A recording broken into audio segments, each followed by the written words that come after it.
If we were to advise the president, what is the message that he must deliver to Japanese potential investors?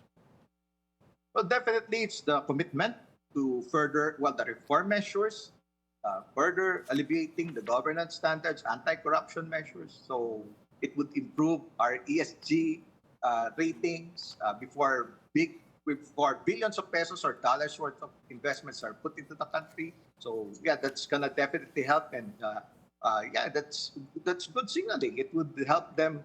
Well, that kind of reassurance would improve their ability to make money here in the Philippines, and also, well, of course, other reform measures that would pertain for to make it easier for foreign investors to locate. I'm sure it's already in place. The ARTA, everything, narrowing the gap on the incentives with the Create More, and of course, yeah, it's really taking those things more seriously in the sense that, yeah, given utmost priority for them, make it easier for them, and the ease of doing business, the cost of doing business, everything that goes along, APA. So, and the continued reassurance definitely, because that's already high level.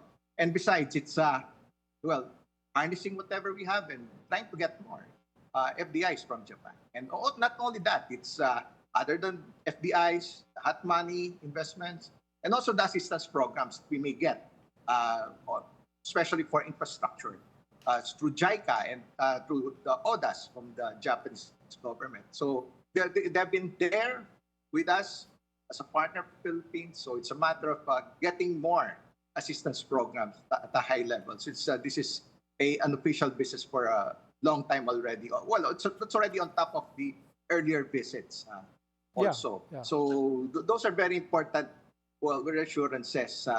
Well, these are already common, well, common concerns, and well, it's a matter of reiterating also the commitment to, well, for them to, well, to, well, at least bottom line is for them to, it would, yeah, it would improve their ability to make money while locating here in the country.